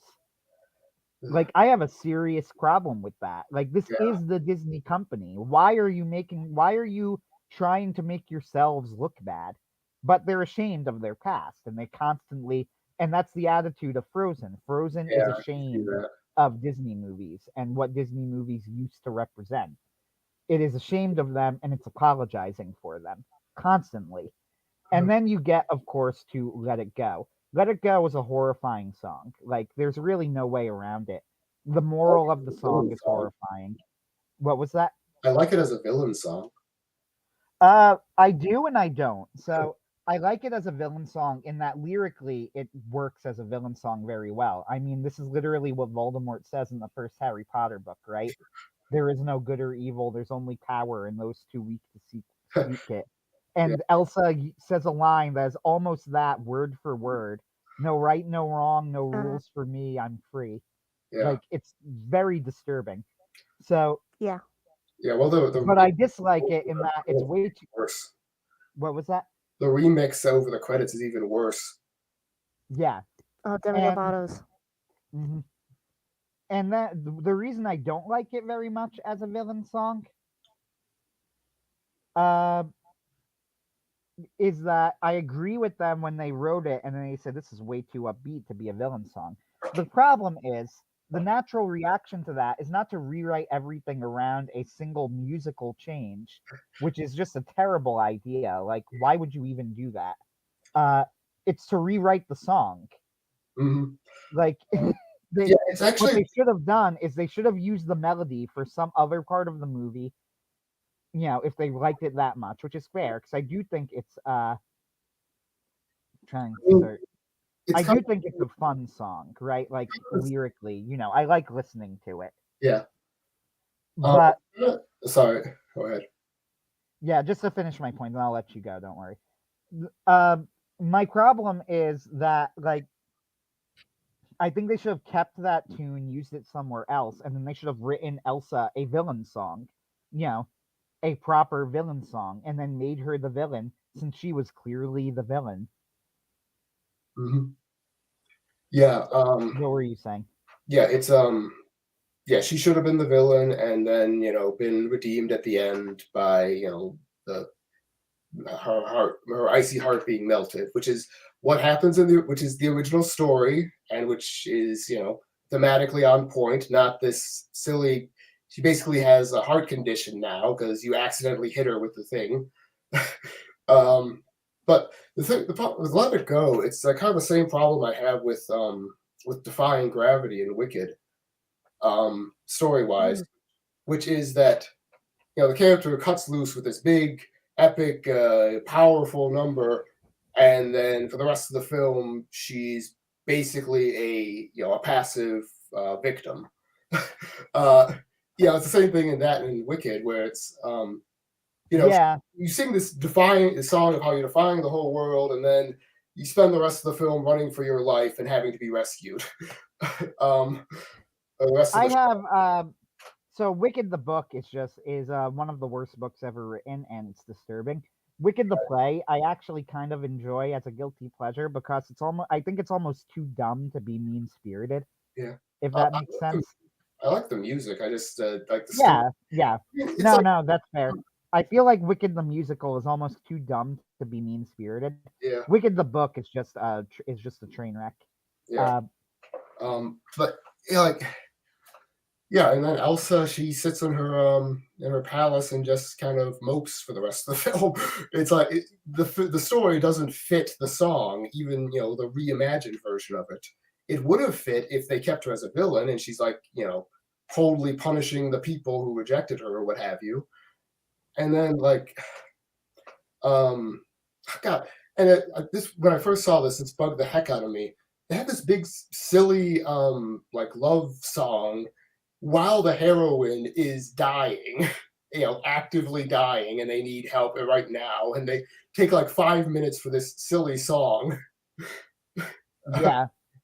Um, The other problem too, this connects to what I was saying about Hakuna Matata. So Hakuna Matata has, I think, a similar problem, but Hakuna Matata makes up for it somewhat in that the clear message of the rest of Lion King is that philosophy is wrong, right? yep. However, my problem with Frozen is that I've seen people try and make this argument with Frozen, right? Well, Elsa was wrong. Let It Go was like kind of the Hakuna Matata, right? Uh, except it's not, though. Yeah, Like, the problem is her storyline is never really resolved. She just fixes herself. yeah, the most abrupt way possible. She just like decides it's, oh yeah, I know what's wrong now. Like, she literally just decides she can control her powers now, and Yeah, that's it. yeah, So she doesn't learn that she shouldn't let it go. Instead, what she's learned is I could have it all. I could let it go and do everything, and I can be the queen. yep. And that's a really dangerous, disturbing message for children, especially little girls who have more limitations on what they could do than men do. Yeah. Like, this is a dangerous message that you're giving them. You cannot do everything a man can do. If you try, you will get hurt. Yeah. Also, the whole you can have it all thing. What has that led to for a lot of women being alone and abandoned for then their twilight years? And what I And really hate about go ahead, Caroline. no, the other way it's dangerous. I remember when I first heard the line. You recited it, and I can't remember it perfectly right now. No No right, right, no no wrong, no wrong. rules. Yeah. Uh, that's that's an invitation to license. Forget. It didn't necessarily strike with me. You can do anything a man can do, because Elsa doesn't have a man in her life really, but it is an invitation to license, to abuse her freedom, to, well, okay, if there's no right, no wrong, then anything you do, and anything, you could steal, anything. Well, the rules don't apply to me. No, they kind of do, and that never gets brought home in the movie, which, if it had been, maybe the song would have worked and this movie would have worked as it was. But that was the big thing with me, is she starts off the movie trying to be responsible with her powers after she sees that they can be used to cause pain, to cause harm, especially to her beloved little sister. That's a very good theme. And this was something that apparently John Lasseter, I ended up doing some research on the movie. He changed Elsa's character midway through because she reminded him of his son who has diabetes. So, and at one point when he was getting checked out, his son said, "Why is this happening to me?" So he took that tack with Elsa. She's got something she never asked for. And I really would like to know how in the world they ended up switching horses midstream, because if they'd followed along with her learning that, that right and wrong do apply, you cannot have the line doesn't make sense even from a character standpoint, because her whole point is that she's trying to use her powers responsibly to prevent herself from hurting anyone. And then you have this song, "No right, no wrong, no rules for me." That kind of goes against and destroys the entire image of her that you had in the first half hour of the movie. Yeah, yeah. It's a mess. Just writing wise, the film is an utter mess. There's a, if I may, uh, so I didn't know that about John Lasseter's kid, which is a pity, but it's one of those things where I can see that his life changed his art, and essentially it's a, I don't think that John Lasseter would say this, but it's kind of a lash out against God. It's the problem of pain. I haven't been shy, I've never really had a problem with the problem of pain, because I understand that, this is a fallen world. Well, a godless man, like I assume John Lasseter is because of the art he makes, would not have that answer. He would not understand that the world has fallen, that the rules exist to keep the weak from being destroyed and to keep the strong from just dominating forever. To go back into the sort of like men versus women sort of thing that come up there. I have a 400-pound deadlift. Um, there's maybe 10 women on earth who have a 400-pound deadlift. Now, don't get me wrong. A woman, I can barely lift one body weight. A woman in my gym, I watch her do like 2 to 3 body weights on the deadlift. Like, she is an absolutely amazingly strong woman, like top 10 strongest women in the world. She works out in my gym. But there's still like just limitations that go out there. The rules exist so that the warlord can't push around the weakling. Gaston broke the rules of his own people. Like, technically, Beast, assuming that he is blue blood, was the rightful feudal ruler of the area. His taxes were probably not harsh. No one needs to interact with him, which is bad in one way but good in another. Like, there's if you want to bring in the real world to it, like they did for Frozen. In reality, Gaston was rebelling against his own liege lord, who had every right to take Belle if he wanted to. The same with not that they really ever, like the priests would always complain about these rules and stuff like that. Uh, but going on with to back to Frozen, like it's a very satanic thing.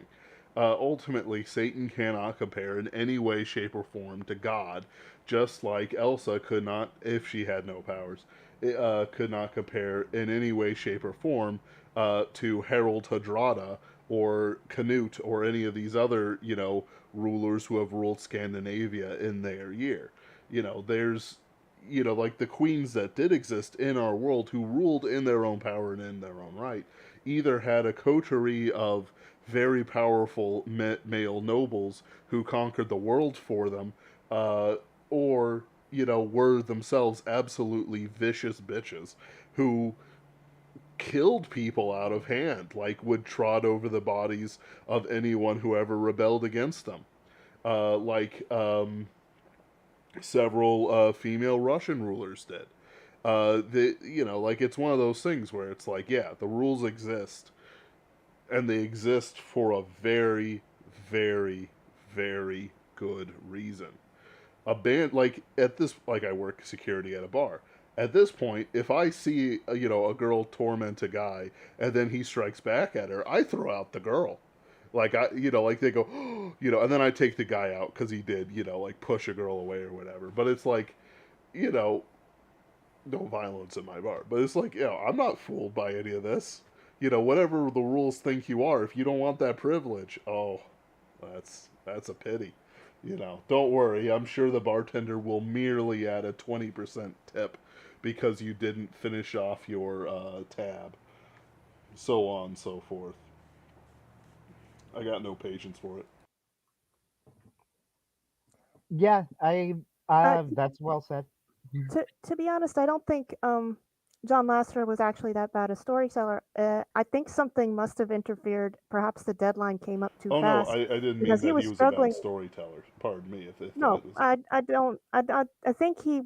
Um, I think something the deadline must have interfered because if he had time or taken more time, he might have been able to deal with the subject and theme he was trying to get to with Frozen. For all we know, something else happened um, in the process. It's been a while. I can't remember now if I have even found out, but I know they were on a time crunch for it. The So the thing is, dealing with something like this, it's the problem of pain and figuring out, okay, what are some things that help understand it would be effective. But I think something happened and it just prevented it because he was very, very protective of Elsa. I think that's one of the reasons why he was unceremoniously kicked out of Pixar and Disney. The allegations might be true, but there are so many others that fly around that aren't. It's just as likely that because he was doing his best to protect his character and flaws and all, Frozen is not a good movie, but there is some merit to where he was going with Elsa. And if he'd had more time to pursue it, perhaps he would have been able to make a good story out of it. But I think something based on my half remembered memories of what I looked up, I think something interfered. The other thing, too, is compared to the other movie that preceded Frozen, Tangled. Tangled is a very good movie. A very good movie that's I can't think of anything off the top of my head that No, was really bad about it. I would actually fully agree with this. Tangled is an excellent film, When I, and it is everything that Frozen should have been. when I first saw Frozen, as soon as I got out of the theater, I went home and put on Tangled to remind myself what a good good Yeah, Disney movie looks like. it's actually a shockingly good film. Like, it's amazing that the same studio came out with both of them in relatively quick succession. Yeah, yeah, Tangled's a great film.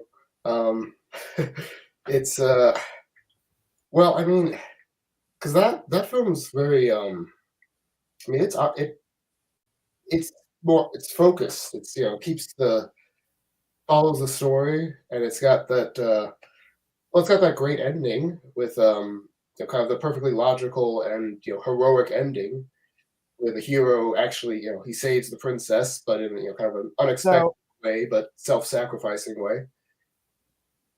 my one criticism And of it also Tangled, Oh, which is a small one, admittedly, is that Rapunzel does not act like a person who's been locked her entire life in a tower.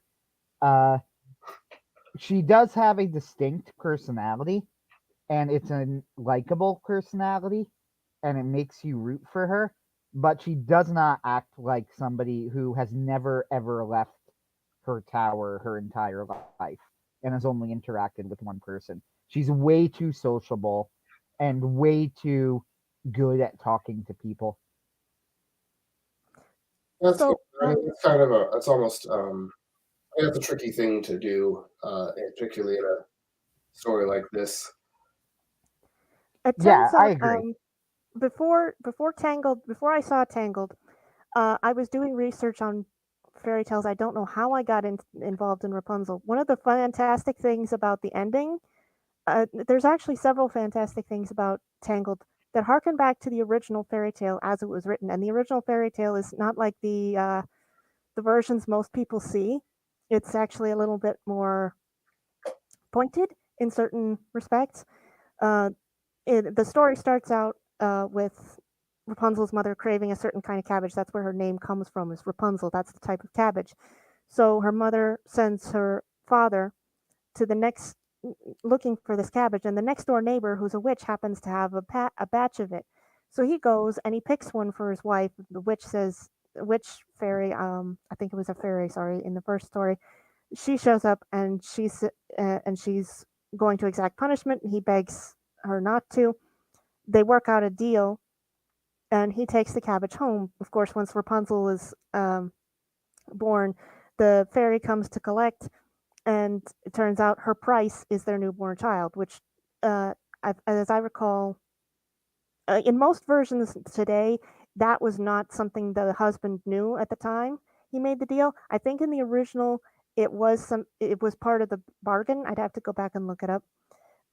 But again, in the movie, it's not they change it a little in that it's not a craving, but they still have her take take something that mom needs. This is the sunflower, and the flower is the one that Mother Gothel's been using to stay young. So there's that parallel with the original story. The parallel with the ending when her tears heal the prince, that is from the original tale where his eyes were scratched out after the witch. Sorry, I keep on referring to her as a witch. The fairy kicked him out of the tower Hmm. because she discovered that Rapunzel was expecting, and and some people change it slightly so that she says, "Well, you're not. You weigh. Why do you weigh more than the prince?" At which point the fairy gets furious and she casts Rapunzel out of the tower. But in the original story, if my memory is not playing tricks on me, it's because she realizes Rapunzel is pregnant because she's been spending time with the prince. But he gets kicked out after he comes up thinking, because her hair is the other thing the fairy does is cut her long hair and leave that for him to climb up. So he's none the wiser. But his eyes get scratched out when he lands in the bushes. And he eventually wanders into the vicinity of Rapunzel's cottage where she's lived and raised their twin children. And when they meet again, she cries on him, and the tears heal his eyes. So that scene there at the end of Tangled is a callback to the original fairy tale. And I agree that on the one hand, Rapunzel doesn't act like someone who's been kept in a tower, but in the original fairy tale, she was actually pretty sociable once she got, obviously, she was pretty sociable since she was carrying twins, but she was a little afraid of the prince in the fairy tale, the original fairy tale. Eventually, they got to talking, they got to know each other. He told her about the outside world. So, in that respect, it doesn't explain or justify it all the way, but it is another area where the film pays homage to the original story. Yeah, it's a minor critique at best. It's a nitpick of Tangled. It's an excellent film. Yeah. One kind of thing I do like is that they do a very good job of making her very kind of very naive and very kind of vulnerable. Like there's a scene where towards the end where he goes off to try to settle his accounts with his two tough friends, and she waits by the boat. And then a little while later, we see kind of from her point of view them coming towards her. And it's a really well done scene because it's kind of you realize with her that it's not him, it's these two scary strangers. And it's a very kind. It's like you really kind of feel her unease in that scene, and that kind of fear. Yeah, her and Flynn have a great dynamic with each other. Yeah. Yep. So we have 5 minutes to go before the end of the stream, and I wanted to discuss one more movie specifically, and the reason is that I feel like in many ways it's like the end result of where all of this was going, and I'll tell you why. I've mentioned John C. Wright a few times. He's commented on this stuff before, and I read his blog pretty regularly. Good website, good blog, good writer. So he once mentioned in passing, after writing something about Frozen, very casually, that it was going to, the way that Frozen was set up and how it set up the love interest, eventually Disney was going to take romance out of their movies. And the very next movie that was made was Moana. And Moana has no romance. I found that remarkably prescient at the time. Though, I mean, to be fair, not all Disney films have romances. Even in the classic era, or that's true, but I do think that there's something to John saying, look at the way that they've characterized how romance and marriage works in this movie. Marriage is something in Frozen. Marriage is something sinister that you need to be careful of, that men will try and trap you into, right? Now, I know that it is true in a real life sense, like you shouldn't marry a man you just met, but it's a fairy tale. In a fairy tale, marriage tends to be a reward for good behavior, for a life well lived, for doing the right thing. Yeah, it's a shorthand for being richly rewarded, basically. We're living happily ever after. Right, and Frozen completely reverses this. Marriage is now something that you need to be wary of, that men might try and trick you out of your wealth and riches and power that otherwise you would have unless you do things very carefully and deliberately. That's the message of Frozen. Again, it's an anti-Disney movie, right? So you go from that, and then the very next movie is Moana. Now, while you are correct that not every movie has romance and not every movie needs romance, Moana is the sort of movie that would have had romance at any other era in Disney history. Yeah, that's probably fair. And I don't know. It's been a while since I've seen Moana. I mostly remember the crab scene. uh, the thing. Also, it's like in that one, I really do not like their Freudian explanation for Maui, like Yeah. trying to earn the love of humans, like and that's why he does all these heroic things. Kind of make him. It kind of makes him like a pathetic, needy guy compared to Moana, Hmm. where he, which is like that's not necessary and that's stupid for a big, mythic hero to have that kind of needy a motivation. I think. Uh, The thing I hated about Moana was the ending. I felt like I've been cheated. You set up this great big fiery monster, and all you got to do is give her back the piece of jewelry, and she's oh yeah, what? yeah, I agree because that's like somebody else was saying. I remember who that mythically, that's completely wrong because a volcano, like a volcano can be evil or can be neutral. One thing it cannot be is safe and misunderstood and just needing Hmm. to be, appeased. Yeah, no, it's a volcano. It's not safe. It's not something you can just be friends with if you, treat it nicely. And quite apart from that, I was thinking, okay, now we're going to go and rescue this goddess who apparently got captured by the volcano. What? Volcano is what? Yeah. I didn't like that either. Um, I mean, I didn't hate the movie, really, No, but it's like, no, it has its good points. It's yeah, not a total disaster or anything, but it is The flawed music's good. because of the way that Disney's philosophy has changed. yeah, Like, it would have been so much better if it were played like a classic Disney movie. If Moana was given a romance, the characters are in actual masculine and feminine roles, if you didn't try and subvert expectations for yeah, no good reason in the ending. yeah, Like, so many different decisions that could have made it so much better than it was. yeah. Agreed. Hmm. It's like yeah, it's an early like um, girl power fantasy kind of film, only like without having the story completely rotted through by it. Yep. And Hmm. it also turns into like Encanto is another good example. Encanto, John C. Wright did a great review of Encanto where he's like, Encanto is a very good movie. Like, it is not a great movie. And the answer to why is it not a great movie? And it's like, well, because they're not playing it like they're so committed to subverting expectations and to doing things differently and to, the heroine, there can't be a romance and Yeah. it needs to be magical realism and not real fantasy and all of these things that it actively hinders what would otherwise be a pretty good film. Hmm.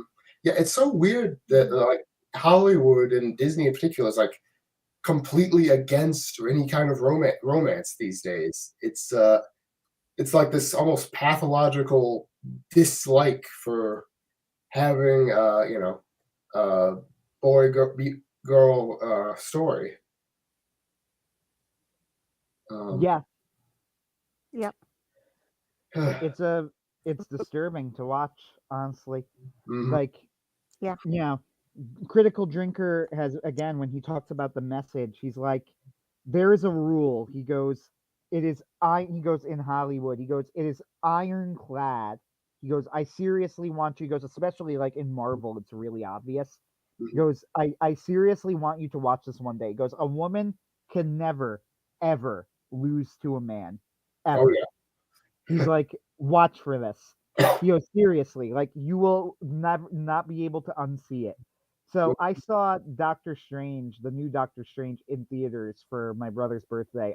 It was a bad movie, and I didn't really want to go, but I'm like, fine, I'll see it with you. La la la. So No, not listening. Not listening. so there's an important point there, though. So I saw it in theaters, and like, it is eerie how true that was. The villain of the movie was a woman. She does not lose to a man at any point. When she finally is defeated, it is not even Strange that does it. First off, she isn't defeated, actually. She gives up of her own free will. But even then, the thing that convinces her is another woman. Yeah. It's not a man. Yep. Same thing in Thor Ragnarok. I Yeah, hate that in movie. Thor Ragnarok too. He mentioned that. He goes, it Yeah. kind of started in Thor Ragnarok. He's like, it is a rule. He goes, it is ironclad. Yep. Yep. And this is true in Disney as well. You know, it's just that Disney movies, they aren't as obvious with their heroes or villains, but like, Yeah. you know, consider Brave, for example, even, which is Disney Pixar, but it's Disney. Yeah. Well, I mean, at least in Brave, the heroine is pretty much in the wrong throughout most of the film and acknowledged to be so. That's true. Like, the problem with Brave is not really any ideological issues so much as Brave's just not very good. Yeah. Yeah. Like, I will say it's a very good exploration of how daughters and mothers get at each other's throats. But I like this comment from Tonto. What is the end goal? Why are they changing the psychology so much in their movies? No romance? Feminism? What's their plan? Yeah. Change Hold on. perception of their reality plan and you is they change hate. reality. Yeah. Recreate the new Yeah. Soviet man or woman in this case.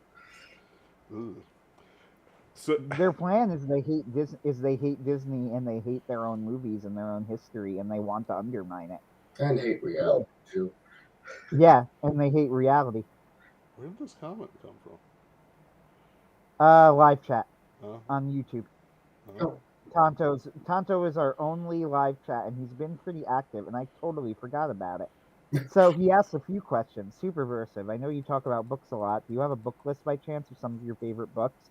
We did at one time on the Superversive website, actually, where we all made a bunch of contributions. Oh, It might still be there. my apologies. I don't know. I had live chat turned off for some reason. Also, Superversive, you like Wally? Oh, good question. Yes. I know you're supposed to say no. My answer is yes. Wally? Why would you Yeah, say Yeah. no to that? Because it has themes of environmentalism and you know, the dystopia is very on point. So I think like this is gonna sound wild. The reason why most people use conservationism, even though it's indistinguishable from environmentalism, because environmentalism implies climate change and all that hoax stuff, hokey religion. Nothing better than a good blaster. Wait, I'm mixing Yeah. things up. What's happening? Oh, there's a mouse. He's dancing on the cook's head as he's making French cuisine. Mickey, no. Oh wait. so. Ben is referencing an upcoming Pinkerton's ghost story. Keep in touch. Pay attention. Absolutely. But it's more I'm being drawn into the monopolistic black hole of Disney. It's going so deep, and I think at the center of it is a literal portal to hell. Besides the fact that FBI has frequently commented that in every pedo ring they've broken recently, there's a few Disney employees, and a few other things like that just get down to it. I think, lady and gentlemen, that we need to have this conversation another time and discuss in much more detail the current situation of Disney, which I will maintain hates the godly, hates the beautiful, hates the good, and certainly hates the true. David, Yeah. I did link some of your books in Oh. the chat and in the comments below. I referenced your most recent book, at least the one that Amazon told me was your most recent. Caroline, I couldn't find anything of yours. I'm sorry. But next time we do this, which should be soon, because this is a great discussion that I'm ending, because otherwise I might suddenly leave and get some Taco Bell by myself and just leave you guys hell or high water.